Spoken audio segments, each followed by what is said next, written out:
Hello students. So we are doing chapter 1 and today we will study the next topic, that is Coulomb's law. हमने last previous lecture में पढ़ा था कि दो charges आपस में अट्रैक्ट करेंगे या रिपेल करेंगे. क्लियर? तो अट्रैक्ट या रिपेल दो चार्जेस क्यों करते हैं? क्योंकि उसके बीच में कुछ फोर्स लगता है और कूलम्स लॉ उस फोर्स की मैथमेटिकल एक्सप्लेनेशन देता है. क्लियर? तो सपोज मेरे पास टू चार्जेस हैं Q1 एंड Q2. चार्ज को मैं Q से रिप्रेजेंट करता हूं, तो मेरे पास टू चार्जेस हैं Q1 एंड Q2 और उसके बीच में जो डिस्टेंस है दैट इज R. कुछ R डिस्टेंस है इसके बीच में. Clear? Two charges Q1 and Q2 separated by a distance R. It is basically this Coulomb's law, that is the electrostatic analog of gravitational law. हमने gravitational Newton's law of gravitation पढ़ा था कि force is directly proportional to the masses, जो दो mass m1 m2 and square of distance. That is, this Coulomb's law is same, but this is the electrostatic analog of that gravitational law. So what Coulomb's law state? It states that the force between the two charges separated by a distance R and medium between them is vacuum.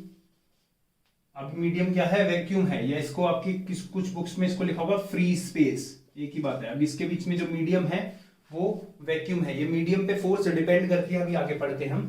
So force between the two charges is directly proportional. ये तो बोला इसने, force between two charges is directly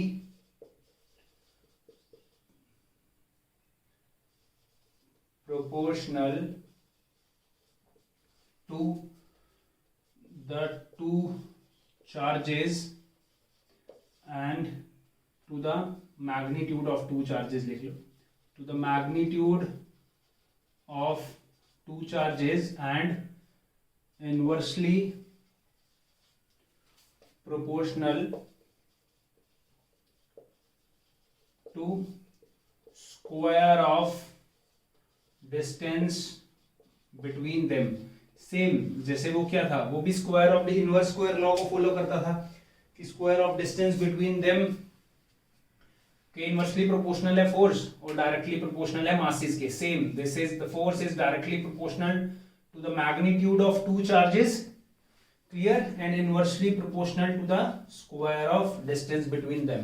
so this force is here the electrostatic force. This force is electrostatic force. ये कैसी force है? Electrostatic force. अभी यहां पर कुछ ग्रेविटेशनल फोर्स की बात नहीं होगी. क्लास 12 में हमने कभी ग्रेविटेशन नहीं पढ़ना, 11th में पढ़ लिया. अगर कभी ऐसे ग्रेविटेशनल के साथ डिफरेंशिएट आ जाए तो यहां हम इसको EQ भी लिख सकते हैं, electrostatic force. Clear?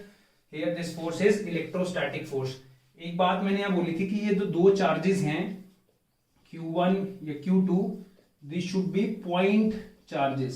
So what is point charges? कि जब इस चार्ज का जो लीनियर डिस्टेंस है, मतलब सपोज ये चार्ज है, ठीक है, इसका ये जो लीनियर डिस्टेंस है ये बहुत छोटा हो compare to this distance of separation between two charges. तो जब ऐसा होता है तो उसको क्या बोल देते हैं? Point object. जब हम कोई बहुत दूर से ऑब्जेक्ट देखते हैं या हम ऊपर से एरोप्लेन जा रहा होता है, कभी हम देखते हैं तो बहुत छोटा दिखता है ना पॉइंट ऑब्जेक्ट. वही कि हमारे और एरोप्लेन के बीच में डिस्टेंस क्या है? बहुत ज्यादा है. ठीक है, एरोप्लेन की जो लीनियर लेंथ है उससे बहुत ज्यादा है तो वो पॉइंट ऑब्जेक्ट दिखता है. ऐसे ही हम इसको यहां मान के चलते हैं कि Q1 Q2 क्या है? पॉइंट चार्जेस हैं. क्लियर? सो व्हेन इसको डायरेक्टली प्रोपोर्शनल जब मैं हटाऊंगा तो I get a constant of proportionality that K is called electrostatic constant.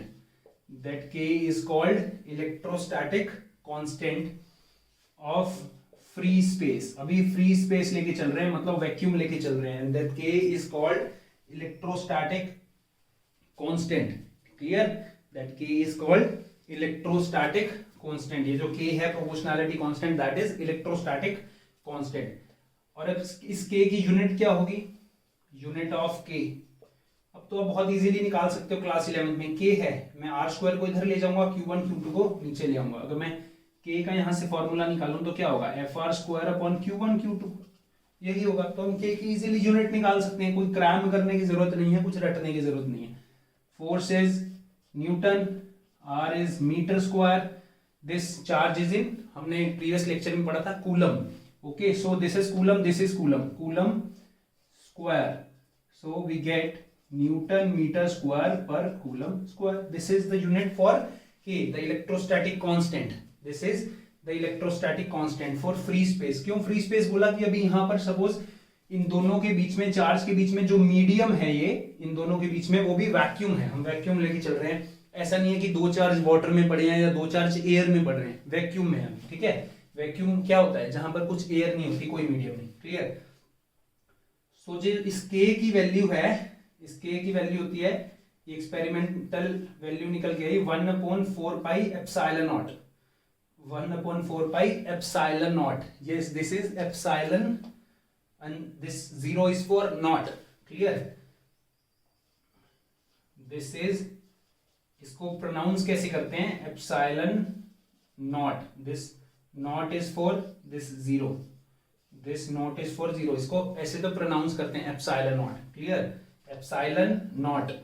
पर इसको बोलते क्या है, that is permittivity of free space. आपके लिए बहुत सारे ये नए नेम्स होंगे।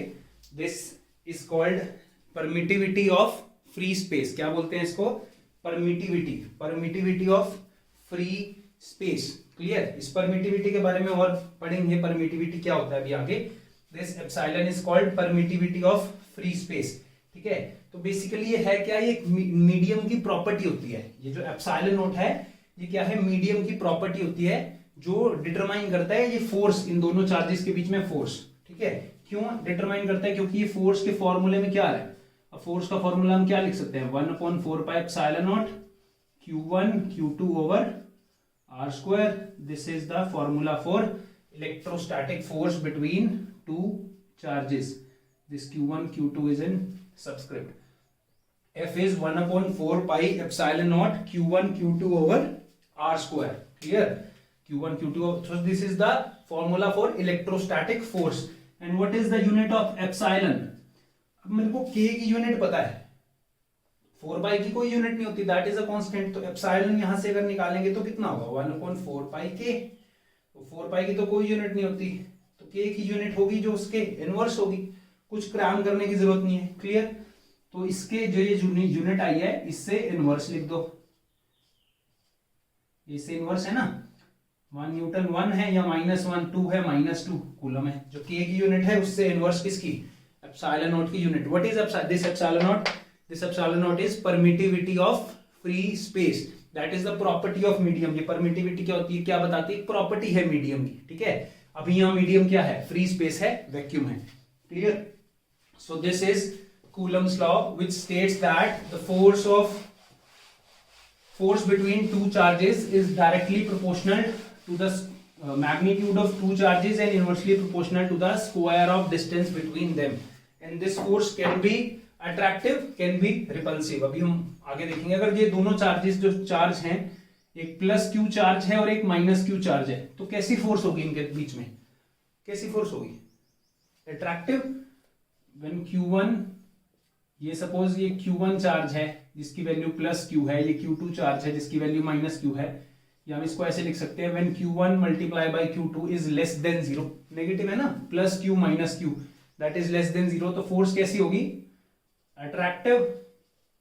ये पूछते हैं क्वेश्चन में। And when q1 into q2 is greater than 0, that means दोनों पॉजिटिव चार्ज है। q1 and q2 greater than 0, that means दोनों पॉजिटिव चार्ज है। सपोज एक प्लस 10 कूलम है, एक प्लस 5 कूलम है, तो टोटल कितना हो गया,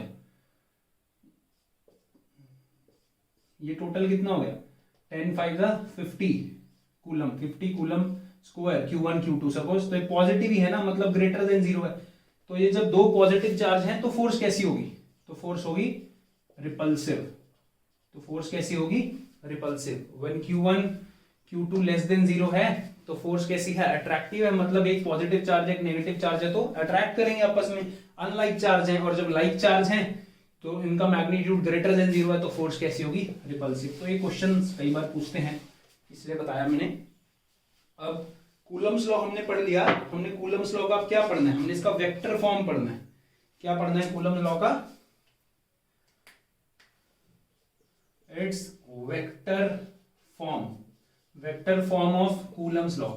अब स्केलर में हमने सिंपल बता दिया कि फोर्स जो है उसका मैग्नीट्यूड कितना है 1/4πε0 Q1 Q2/r²।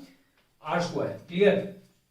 अब इसका वेक्टर फॉर्म जानना है हमें, तो सपोज, और अब हम क्लास 12th में हैं, हमने 11th में वेक्टर पढ़ लिया है, तो सब वेक्टर की फॉर्म में डिनोट करेंगे। क्यों, क्योंकि फोर्स एक वेक्टर क्वांटिटी है। फोर्स क्या है, एक वेक्टर क्वांटिटी है ना, तो हमने जो फोर्स हमने डिफाइन किया कूलम्स लॉ से, हम वो वेक्टर करेंगे उसका, कि मतलब उसकी कुछ डायरेक्शन भी तो होती है। अभी तो हमने बस क्या बता दिया, मैग्नीट्यूड इतना है उसका, उसकी डायरेक्शन के साथ बताना है। तो सपोज मेरे पास दो चार्ज हैं, Q1 चार्ज है, I have two charges, one is Q1 one is Q2। Clear. Centre से इसका डिस्टेंस है कुछ R1 वेक्टर, सेम इसका R2 पोजीशन वेक्टर, इतना आपने सबने पढ़ा हुआ है। क्लियर। अब ये दोनों Q1 Q2 चार्ज हैं, सपोज ये पॉजिटिव चार्ज है, Q1 Q2 पॉजिटिव चार्ज है। सो ये Q1 Q2 पे इधर फोर्स लगा रहा है कितना, F21, Q1 Q2 greater than 0, हम यहां लिख देते हैं। ठीक है, दोनों पॉजिटिव चार्ज है, पॉजिटिव चार्ज है, तो ये इस पे फोर्स लगाएगा इधर। ये F21 क्या होता है, force on charge 2 due to 1। 2 पे कैसे फोर्स लगेगी, Q1 Q2 पे कैसे फोर्स लगाएगा, इसको रिपेल करेगा ना, इधर पॉजिटिव चार्ज है। ऐसे ही ये वाला इस पे कैसे फोर्स लगाएगा, ये इस पे कैसे फोर्स लगाएगा, इस तरफ, ये इसको क्या करेगा, रिपेल करेगा। ठीक है, so this is force on 1 due to 2 and this is force on 2 due to 1। Clear. और ये इनके बीच में क्या है, ये इनके बीच में क्या है, डिस्टेंस है। क्लियर। अब एक पोजीशन वेक्टर हम यहाँ 1 से 2, मतलब यहां से यहां डायरेक्शन में पोजीशन वेक्टर में हम लिख देते हैं R12, इसकी डायरेक्शन है, और यहां से यहां पोजीशन वेक्टर की डायरेक्शन है R21। This is direction of position vector from Q2 to Q1। ठीक है, इसको हम सपोज ऐसे ही अभी लिखें। Clear. R12 is the direction of position vector from Q1 to Q2 and R21 is the direction of position vector from Q2 to Q1। So हम यहां देखते हैं फोर्स ऑन, हमने पता है हमें कूलम्स लॉ हमने पढ़ लिया, फोर्स का हमें पता लग गया कि फोर्स कितनी है। सो इसमें हम ऐसे लिख सकते हैं कि consider two charges with position vector R1 and R2. Clear.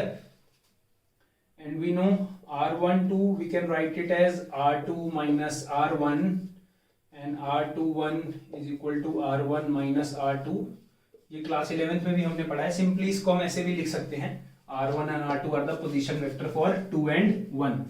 अगर इसके कॉरेस्पॉन्डिंग में यूनिट वेक्टर लिखूं, R12 का यूनिट वेक्टर, तो यूनिट वेक्टर क्या होता है, vector upon magnitude of this vector, यही होता है यूनिट वेक्टर। ऐसे ही यूनिट वेक्टर क्या होता है, R21 का vector upon this magnitude. Clear. मैं यूनिट वेक्टर क्यों लिख रहा हूं, क्योंकि अब मुझे फोर्स की डायरेक्शन भी बतानी है, और फोर्स की डायरेक्शन में क्या है बताऊंगा, यूनिट वेक्टर की टर्म्स में फोर्स की डायरेक्शन बताऊंगा। Clear. So F12 force on 1 due to 2, force on 1 due to 2, we know that force is 1/4πε0 Q1 Q2 over R square। अभी बताता हूं मैं, एक सेकेंड। F12 के अलोंग डायरेक्शन कौन सी, यूनिट वेक्टर की, R21 इस डायरेक्शन में ना, F12 की डायरेक्शन में, R21 unit vector that gives direction. अभी तक हमने इतना पार्ट पढ़ा था, ये वाला पार्ट पढ़ा था हमने, साथ में डायरेक्शन की बात नहीं की थी। F12 की डायरेक्शन क्या है, ये R21 की डायरेक्शन में, R21 क्या है, पोजीशन वेक्टर, और इसका यूनिट वेक्टर क्या बताएगा, डायरेक्शन बताएगा। ठीक है। अब कुछ बुक्स में यहाँ R साथ में R21 लिखा होगा, क्योंकि जब ये R21 है यहां से यहां, तो ये भी R21 है, कोई प्रॉब्लम नहीं है। R21 लिखो या R स्क्वायर लिखो, R21 स्क्वायर लिखो या R2 स्क्वायर लिखो, ये तो मैग्नीट्यूड है। ठीक है। R1 वेक्टर है, ठीक है, इसको R1 वेक्टर के साथ हम डॉट प्रोडक्ट करते हैं तो एक स्केलर क्वांटिटी आती है ना, मैग्नीट्यूड। ये क्या है, मैग्नीट्यूड है, तो कुछ बुक्स में इसको r21 स्क्वायर लिखा होगा, कुछ बुक्स में इसको r स्क्वायर लिखा होगा, कोई प्रॉब्लम नहीं। क्लियर। इसको मैं एक और तरीके से लिख सकता हूं, q1 q2 ओवर, इसको यूनिट वेक्टर को हम वेक्टर के टर्म्स में भी लिख सकते हैं, upon magnitude r21 upon r21 magnitude. तो पहले ही r21 मैग्नीट्यूड है तो ये कितना हो जाएगा, r21 स्क्वायर पहले है तो एक और क्यूब आ जाएगा। ये यूनिट वेक्टर है, यहाँ वेक्टर है, तो हम इसको ऐसे भी लिख सकते हैं f12 को। सिमिलरली हम f21 को भी लिख सकते हैं, f21 कितना होगा 1/4 pi epsilon naught q1 q2 over r12 upon r12 square.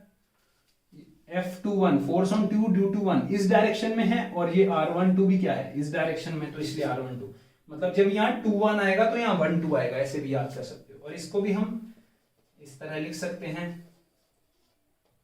q1 q2 over r12 cube into r12 vector, that is equal to f21।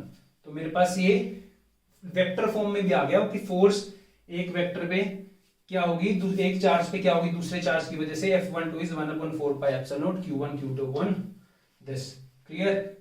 We know, और हमें ये बात पता है कि r12 वेक्टर है जो, that is opposite to r21 vector, ये तो हमें पता है। ये इस डायरेक्शन में है, ये इस डायरेक्शन में है, दोनों क्या हैं, इक्वल एंड अपोजिट हैं। क्लियर। जब ये इक्वल एंड अपोजिट हैं दोनों, r21 और r12, और बाकी सब तो क्या है, सेम है। ये r21 मैग्नीट्यूड, ये तो r स्क्वायर ही है, इसमें कंफ्यूज नहीं होना। इसको हम ऐसे भी लिख सकते हैं, r21 क्यूब को हम क्या लिख सकते हैं, r क्यूब भी लिख सकते हैं, और r12 क्यूब को भी r क्यूब भी लिख सकते हैं। ये तो मैग्नीट्यूड है, इसमें 21 12 का कोई मतलब नहीं है, ये सिंपली क्या है, डिस्टेंस है इसके बीच में जो क्या है, r है। बस ये क्या बताता है, डायरेक्शन बताता है। इसका मैग्नीट्यूड तो कितना है, डिस्टेंस कितना है, r ये डिस्टेंस। क्लियर। सो जब ये सेम है, ये सेम है, q1 q2 same, 1/4 pi epsilon not same, इसके बाद ऐसे लिखेंगे, so f12 vector is negative of f21 vector. सो मेरे पास एक रिजल्ट आया कि f12 is opposite of f21, और हमें डायग्राम से भी दिख रहा है, डायग्राम से भी क्या दिख रहा है कि ये फोर्स है, ये इससे क्या है, ऑपोजिट है। क्लियर। ये जिस डायरेक्शन में फोर्स लग रहा है उससे ऑपोजिट इस डायरेक्शन में फोर्स लग रहा है। So we got f12 vector is negative of f21 vector. So this is basically the vector form of Coulomb's law. Coulomb's law का मतलब इलेक्ट्रोस्टैटिक फोर्स को वेक्टर फॉर्म में कैसे लिखते हैं, उसका मैग्नीट्यूड प्लस उसकी साथ में उसकी मल्टीप्लाई बाय दैट डायरेक्शन, ये यूनिट वेक्टर आता है साथ में। जब यहाँ 1 2 हो तो यहाँ 2 1। सो दिस इज द फोर्स। इसमें भी same, if q1 multiply by q2 greater than 0 then it is repulsive। यहाँ क्या है, उसके बाद जब q1 q2 greater than 0 है तो क्या होगा, रिपल्सिव है, otherwise that is attractive. Repulsive है, अदरवाइज अगर q1 q2 लेस देन 0 है तो क्या होगा, अट्रैक्टिव है। कैसे पता लगेगा, सपोज मेरे पास यही दो चार्जेस होते, एक प्लस q चार्ज होता है यहाँ, एक माइनस q चार्ज होता, ठीक है, q1 q2 ऐसे लिखते हैं, q1 पॉजिटिव होता, q2 नेगेटिव होता। सो q2 पे q1 कितना फोर्स लगाएगा, force on q2 due to q1 f21 लगाएगा, force on 2 due to 1। But इसकी डायरेक्शन क्या होगी, क्या डायरेक्शन होगी इसकी, ये इसको अट्रैक्ट करेगा ना, ये पॉजिटिव है नेगेटिव है, इसको अपनी तरफ अट्रैक्ट करेगा, तो इस डायरेक्शन में होगी कौन सी, f21। और ये इस पे कैसी फोर्स लगाएगा, ये भी इसको अट्रैक्ट करेगा, दिस इज f12। तो इस केस में ऐसे डायरेक्शन हो जाएगी, ठीक है, अट्रैक्टिव। इधर क्या है, रिपल्सिव। ये कब केस है, when q1 into q2 is less than 0, one is positive and second is negative, so force is repulsive। तो आप पूरी इसको डेरिवेशन जो हमने करी है ऐसे भी सॉल्व कर सकते हो, कोई प्रॉब्लम नहीं है। क्लियर। हमने यहाँ लिया q1 q2 greater than 0, अगर q1 q2 less than 0 है तो फोर्स की डायरेक्शन चेंज हो जाएगी। ये सेम रहेगा, r12 वेक्टर क्या है, q1 से q2 जाने के लिए डायरेक्शन बता रहा है, r21 क्या है, q2 से q1 जाने के लिए डायरेक्शन बता रहा है, that is same. So this is the vector form of Coulomb's law। एक और चीज इसमें हम देख सकते हैं, next is superposition principle. Superposition principle क्या होता है, अभी तक हम बात कर रहे थे दो चार्जेस की, बट अगर दो से ज्यादा चार्ज हों तो टोटल फोर्स कैसे होगी, ठीक है। अगर दो से ज्यादा चार्जेस हो तो टोटल फोर्स कैसे होगी। सपोज मेरे पास एक चार्ज है यहाँ, इसमें यहाँ लिख देते हैं Q3 चार्ज है, जिसका ये R3 डिस्टेंस है। यहाँ Q2 चार्ज है जिसका R2 डिस्टेंस है। यहाँ Q1 चार्ज है जिसका ये पोजीशन वेक्टर कितना है R1, ये R2, ये R3, ठीक है। तीन चार्जेस हैं सपोज, तीन से ज्यादा। तो यहाँ पर टोटल फोर्स निकालनी हो, क्या होती है टोटल फोर्स, वो बताता है हमारे को सुपरपोजिशन प्रिंसिपल, कि टोटल रिजल्टेंट फोर्स, उसको रिजल्टेंट फोर्स भी बोलते हैं, resultant force on one charge due to all the charge, ठीक है। कि total force on one charge due to all the charge is given by the vector sum of all the forces acting on that charge. क्या बताता है, suppose ये अर्थ Q3 है, Q3 पे जो Q3 इस पे क्या कर रहा है, फोर्स लगा रहा है इस डायरेक्शन में, सपोज सब पॉजिटिव है, ये क्या फोर्स ऑन 2 ड्यू टू 3, ये 1 वाला भी इस पे फोर्स लगा रहा है, ये भी पॉजिटिव ये भी पॉजिटिव, तो ये इस पे कितना फोर्स लगाएगा, फोर्स ऑन 2 ड्यू टू 1। हम इस वाले चार्ज पे फोर्स देख रहे हैं, टोटल फोर्स बाकी सब चार्जेस की वजह से कितनी हो, कितने भी चार्ज हो सकते हैं, यहाँ भी चार्ज हो सकता है, यहाँ भी, कितने भी चार्ज हो सकते हैं। तो इस पे कहाँ फोर्स लग रहा है, एक यहाँ फोर्स लग रहा है, एक यहाँ फोर्स लग रहा है, दो फोर्स लग रहे हैं। हमें क्या निकालना है, टोटल फोर्स। तो जब दो वेक्टर एक इस डायरेक्शन में एक इस डायरेक्शन में होता है, आपने 11th क्लास में पढ़ा, तो टोटल वेक्टर क्या होता है, vector sum of this and this, इन दोनों का टोटल वेक्टर कहाँ होगा, कुछ यहाँ टोटल वेक्टर हो जाएगा, फोर्स ऑन चार्ज 2, इन दोनों का रिजल्टेंट होगा ना, वही बताता है सुपरपोजिशन प्रिंसिपल। क्या, कि total force on a charge is vector sum of all the forces due to all the charges on a particular charge, और इसमें एक और कंडीशन होती है, and force between two charges is not affected by presence of other charges।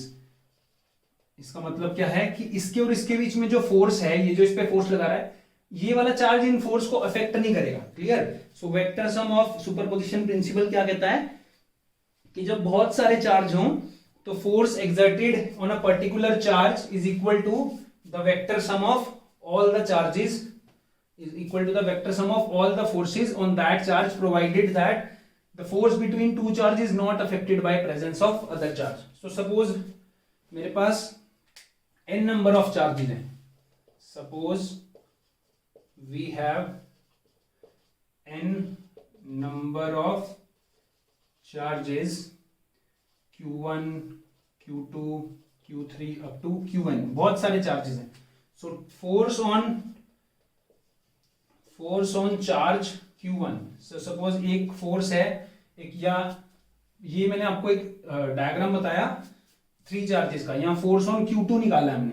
Clear. यहाँ क्या निकाला है, फोर्स ऑन Q2। अब मैं एक आपको जर्नल बता रहा हूं कि force on charge Q1 is given by F1 and that is equal to vector sum of force on charge 1 due to 2, force on charge 1 due to charge 3 due to charge 4, सारे charges पे जो force लगेगी due to nth charge, जितने भी charge है, ठीक है। इस चार्ज पे जैसे यहाँ क्या होता, यहाँ फोर्स F2 क्या होगी, force on 2 due to 1 plus force on 2 due to 3, यही हो रही है ना। 2 पे 1 फोर्स लगा रहा है और 3 फोर्स लगा रहा है, तो टोटल फोर्स 2 पे कितनी लग रही है, vector sum of this and this, vector sum of this and this, दो फोर्स हैं तो आप इजीली निकाल सकते हो। क्या होता है, इसका force F1 square plus F2 square plus 2F1 F2 cos theta square root, उसका मैग्नीट्यूड निकल जाता है। ज्यादा चार्जेस हो, बहुत सारे चार्जेस हो तो टोटल फोर्स सुपरपोजिशन प्रिंसिपल से क्या आता है, F1 इज, इसको लिख सकते हैं 1/4 पाई एप्सिलॉन नॉट, ये तो सब में कॉमन होगा।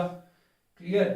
Q1 फर्स्ट पे निकालना है तो एक Q1 चार्ज, तो इसका साथ रिलेशन नहीं है, अगर फर्स्ट चार्ज पे निकालना है तो Q1 चार्ज तो हमेशा आएगा, आप उसको भी कॉमन ले सकते हो, नहीं लेना तो Q1 Q2 by R12 square plus Q1 Q3 by R13 square या ये तो आर स्क्वायर ही रहेगा, कोई प्रॉब्लम नहीं है। बस इसमें क्या है कि इनके बीच में डिस्टेंस अलग अलग हो सकता है, इसलिए R12 R13 लिख दें।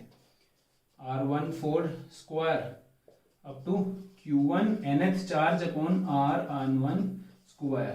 क्लियर? सो ये क्या हो गया, टोटल फोर्स आ गई ड्यू टू सुपरपोजिशन प्रिंसिपल। कितनी टोटल फोर्स आ गई मेरे पास, कितनी टोटल फोर्स आ गई, Q1 Q2, this is the vector sum of all the forces due to all the charges. Clear? So this is superposition principle. This is superposition principle.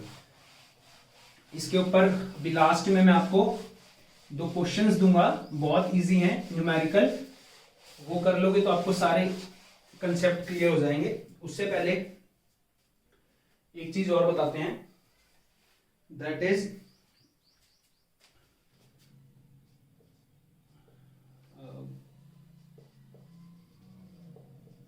Permittivity. So what is permittivity?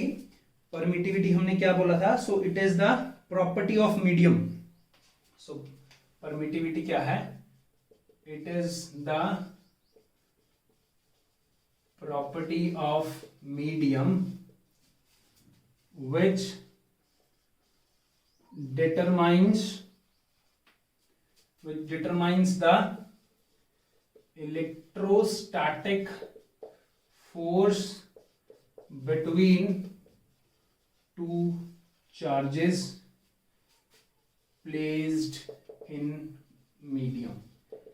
So ये एक property है permittivity जो बोल रहा हूं मैं, epsilon not. ये क्या है, एप्सिलॉन नॉट किसके लिए था अभी मैं बताता हूं, ये वैक्यूम के लिए है। ये परमिटिविटी का मतलब क्या है, ये एक प्रॉपर्टी है, ये क्या है, एक प्रॉपर्टी है जो बताती है, जो डिटरमाइन करती है दो चार्जेस के बीच में फोर्स, दो चार्जेस के बीच में मीडियम कैसा है सब उस पर डिपेंड करता है। This is Q1, this is Q2, ये इसके बीच में मीडियम कैसा है उस पर क्या डिपेंड करता है, फोर्स डिपेंड करता है कि इनके बीच में फोर्स कैसी लगेगी। क्लियर? और ये मीडियम कौन बताता है, मतलब मीडियम, हमने मीडियम बोल दिया पर उसके लिए कुछ मैथमेटिकल फैक्टर तो होना चाहिए ना, तो वो कौन बताता है, एप्सिलॉन नॉट। एक चीज आपको बताना भूल गया मैं, जो हमने यहां लिखा था force K1 Q2 upon R square, force constant, इस K की वैल्यू होती है 9 मल्टीप्लाई बाय 10⁻⁹ और साथ में क्या था, Newton metre square per coulomb square, इसकी ये वैल्यू होती है। क्लियर? और अगर यहाँ, और K क्या होता है, we know K is 1/4 pi epsilon nought, तो यहां से अगर एप्सिलॉन नॉट की वैल्यू निकालें तो दैट इज 8.85 इंटू 10⁻⁻12 पर newton metre square coulomb square. तो ये दो वैल्यूज हैं, कांस्टेंट है, आपको याद करने की जरूरत नहीं है, ये एग्जाम में दिया होता है, बट 2-3 बार इसको करोगे डेरिवेशन को तो याद हो जाएगा। K की वैल्यू 9 इंटू 10⁻9 और एप्सिलॉन नॉट की वैल्यू K, यहां से एप्सिलॉन नॉट की वैल्यू निकल जाएगी 1/4 पाई इंटू दिस वैल्यू डालेंगे तो वैल्यू, ये वैल्यू आएगी। क्लियर? यूनिट्स हमने देख ली थी पहले, तो ये K और एप्सिलॉन की वैल्यू, इसको भी नोट डाउन कर लेना जब आप नोट्स बनाएंगे तो। अब परमिटिविटी, तो force in vacuum, force vacuum में कितना था, 1/4 pi epsilon naught Q1 Q2 over R square. ये एप्सिलॉन नॉट, नॉट जो जीरो डाला है मैंने, नॉट डाला है सबस्क्रिप्ट में, ये नॉट क्या बताता है, वैक्यूम को। ये जो नॉट है यहाँ पर, ये नोट क्या बताता है, वैक्यूम को बताता है। ठीक है? अगर किसी और मीडियम में है, कोई भी मीडियम है, एयर है या वाटर है, ग्लास है, ग्लास में तो नहीं चार्जेस हो सकते, एयर या वाटर है सपोज, तो उसमें जो फोर्स होगा that is 1/4 pi epsilon. Not नहीं आता, नॉट सिर्फ बताता है किसको, नॉट किसको बताता है, वैक्यूम को। जब हम कूलम्स लॉ कर रहे थे तो हमने बोला इसके बीच में क्या है, फ्री स्पेस है, वैक्यूम है, तो वैक्यूम को बताता है नॉट। किसी और मीडियम में क्या है, कोई और मीडियम है, जिसको एप्सिलॉन ही लिखो, epsilon not for vacuum and simple epsilon for any medium. Clear?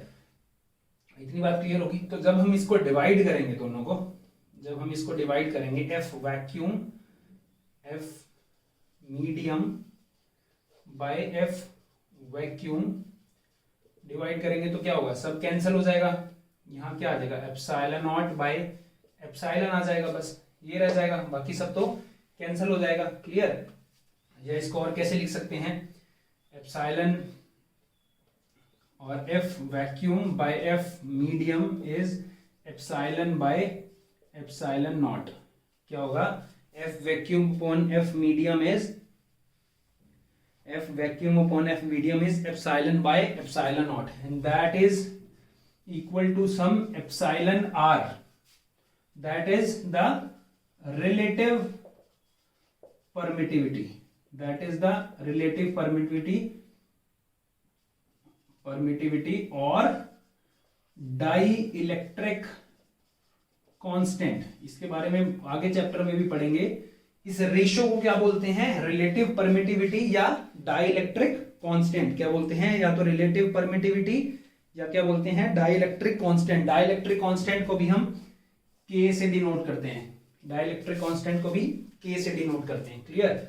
So K dielectric constant equal to epsilon by epsilon nought, or we can write it as F vacuum by F medium. F vacuum by F medium. Clear? So ये बताता क्या है? इतना तो आपने पता लग गया. ये क्या है? डाइइलेक्ट्रिक कांस्टेंट का अगर हम डेफिनेशन लिखें तो क्या होगा? That is the ratio of permittivity in a medium to the permittivity in free space. Permittivity in medium to the permittivity in free space. और force in vacuum या free space, force in vacuum या force in free space एक ही बात है, to the force in any medium. तो अगर यहां से हम देखें, बहुत इंपॉर्टेंट कंसेप्ट निकल के आ रहा है इसमें. 1 मार्क क्वेश्चन आता है कि फोर्स इन एनी मीडियम क्या होगा? Force in vacuum divide by के. सो किसी भी मीडियम पे फोर्स है वो क्या हो रहा है? वैक्यूम वाले फोर्स में के डिवाइड हो रहा है. That means 1 by K times to that of vacuum है. सो वैक्यूम में फोर्स क्या होती है? दो चार्जेस के बीच में वैक्यूम में मैक्सिमम फोर्स होती है. ठीक है? दो चार्जेस के बीच में मैक्सिमम फोर्स होती है, क्योंकि के वैक्यूम के लिए के की वैल्यू क्या होती है? 1 होती है. के तो एक कांस्टेंट है ना, एक रेशो है इन दोनों का. कांस्टेंट है, कोई यूनिट नहीं होगी वैक्यूम के लिए. For air the value of के इज 1.03 समथिंग. क्लियर? 1 से ज्यादा होती है.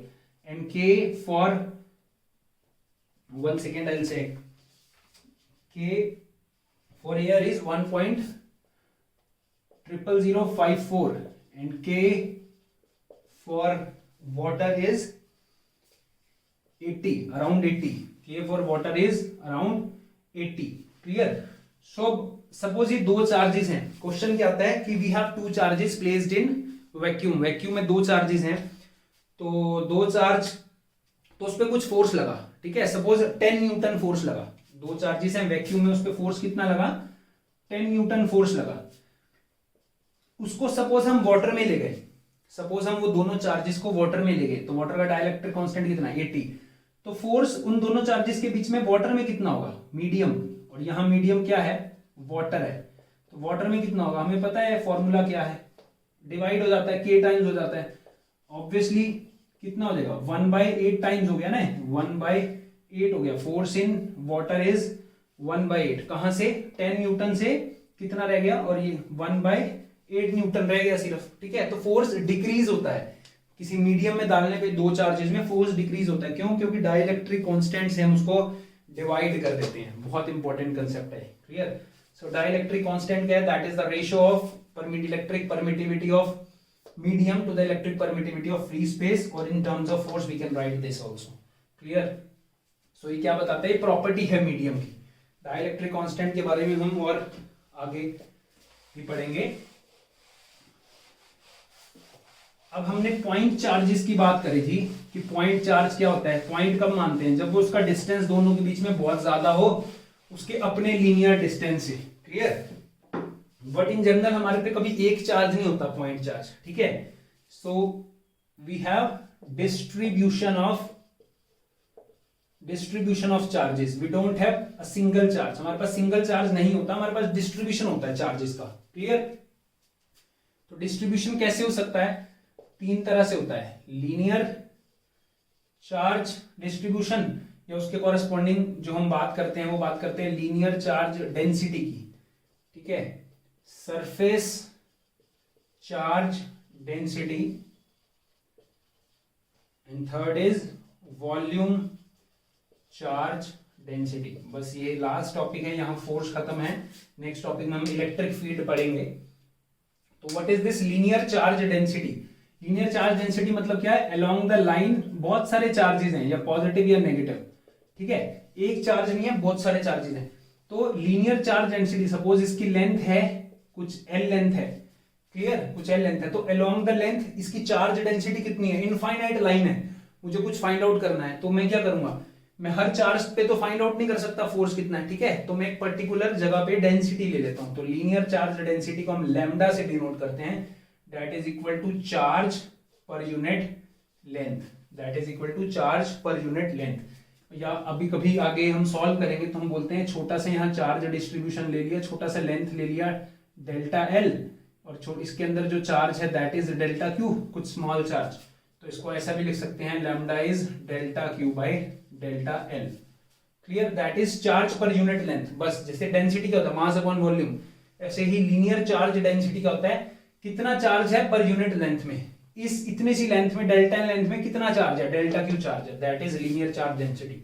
सेम अगर कोई सरफेस है, ये सरफेस एक शीट है, इस पे चार्ज है बहुत सारा, इस पे यहां बहुत सारा चार्ज है, ठीक है, अब इतने सारे चार्ज से मुझे कैलकुलेशन करनी मुश्किल होती है, जब हम आगे कुछ पढ़ेंगे तो हम एक छोटा सा पार्ट ले लेते हैं, ठीक है, सपोज इसका पूरा एरिया जो है इस शीट का ए है, ठीक है, मैं छोटा सा पार्ट ले लिया यहाँ पर, इसको डी ए छोटा सा पार्ट ले लिया, और उसके कॉरेस्पॉन्डिंग चार्ज क्या है, डी क्यू या डेल्टा, एक ही बात है, डेल्टा भी लिख सकते हैं, डेल्टा से लिख रहे हैं ना, delta A delta Q.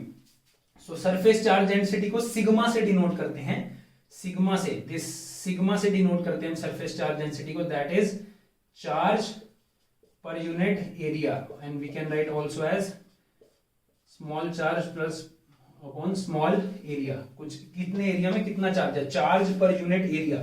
Simple, if we have a volume, अगर हमारे पास कोई 3D शेप है, क्यूबॉइड है, और इसके अंदर चार्ज है पूरी जगह, क्लियर, तो मैं इसमें कुछ भी कैलकुलेशन करनी हो मेरे पास डिफिकल्ट रहता है, तो हम सारा क्यू क्यू क्यू क्यू इतना थोड़ी फाइंड आउट कर सकते हैं, तो हम उसको चार्ज डेंसिटी के टर्म में लेते हैं, वॉल्यूम चार्ज डेंसिटी, इसको रो से डिनोट करते हैं, रो, इसको रो बोलते हैं, रो से डिनोट करते हैं, that is equal to charge per unit volume और small charge per small volume. Suppose इतनी सी वॉल्यूम मैंने फाइंड आउट करी, डेल्टा वी, इसके कोरेस्पॉन्डिंग जो इसके अंदर चार्ज था वो था डेल्टा क्यू, तो चार्ज डेंसिटी कितनी होगी, रो से डिनोट करा, that is delta Q by delta V. ये क्यों बता रहा हूं मैं आपको, डायरेक्टली बहुत कम पूछते हैं, आपको आगे कभी काम आएगा, ये डेरिवेशंस करेंगे तो हम और आगे चैप्टर में चलेंगे। ये लैम्डा, सिग्मा और रो, चार्ज डेंसिटी क्यों फाइंड आउट करी, कि हम अगर इस क्यूबॉइड में या इस पूरे सपोज रूम है, आपका क्लासरूम है, पूरे क्लासरूम में मुझे फोर्स निकालना है, चार्जेस का फोर्स निकालना है, तो मैं पूरे क्लासरूम में बहुत सारे चार्ज होंगे, नहीं निकाल सकता, तो मैं छोटा सा, मतलब डिफिकल्ट होगा, निकाल सकते हैं, कैलकुलेशन डिफिकल्ट होगा, तो कैलकुलेशन इजी करने के लिए मैं क्या करूंगा, छोटा सा टुकड़ा लिया, एक छोटा सा, सपोज ये रूम में ये बोर्ड जितना एक पीस लिया मैंने, 3D पीस लिया बोर्ड जितना, उसका स्मॉल वॉल्यूम है डेल्टा वी, उसमें जितना चार्ज है करके उसको पूरे रूम में क्या कर देंगे, इंटीग्रेशन कर देंगे, तो पूरे रूम में हम निकाल सकते हैं टोटल चार्ज कितना है, पूरे रूम में हम क्या निकाल सकते हैं, टोटल चार्ज कितना है, तो ये आगे कभी काम आती है, तो ये बताते हैं। सो this is all about force. मैं आपको क्वेश्चन बोर्ड पे लिख रहा हूं, आप वो क्वेश्चन को अपनी होमवर्क कॉपी में ट्राई कीजिए, that is based on the formula of force. So look at these two questions. First is, we have three charges, plus 5 microcoulomb, plus 10 microcoulomb, minus 10 microcoulomb. They are placed in a triangle shape in air. Air में 3 charges पड़े हैं, plus 5 microcoulomb, plus 10, minus 10 microcoulomb. इस equilateral triangle की side है 5 centimetre, clear, तो आपको resultant force निकालना है इस चार्ज पे, इस चार्ज पे कितना फोर्स होगा, इसकी वजह से भी होगा, इसकी वजह से भी, वहां से वेक्टर सम करके रिजल्टेंट फोर्स निकालना है। वेक्टर आप सबने क्लास 11 में पढ़ा है, 1 microcoulomb is, micro is 10⁻⁻6 coulomb, clear. So first question is this. Second is 4 equal charges of plus 16 microcoulomb, plus 16 microcoulomb के 4 चार्जेस हैं, कॉर्नर्स पे पड़े हैं स्क्वायर के, आपको किसी भी एक चार्ज पे टोटल फोर्स निकालना है, किसी भी एक चार्ज पे इन तीनों चार्जेस की वजह से क्या निकालना है, फोर्स। यूनिफॉर्म है, यहां निकाल सकते हो, यहां भी और यहां भी, और इस स्क्वायर का साइड कितना है सारा 0.2 मीटर, ये इक्विलेटरल ट्रायंगल है, इसका साइड कितना है 5 सेंटीमीटर, क्लियर। एक हिंट देता हूं, इक्विलेटरल ट्रायंगल के बीच में जो एंगल होता है वो कितना होता है 60 डिग्री, क्लियर, उसका आपको यूज होगा। सो ये 2 क्वेश्चंस आप करना, ये फोर्स पे है, आपको सारा कंसेप्ट क्लियर हो जाएगा। If you have any doubts, you can ask me. This is all about today. Thank you.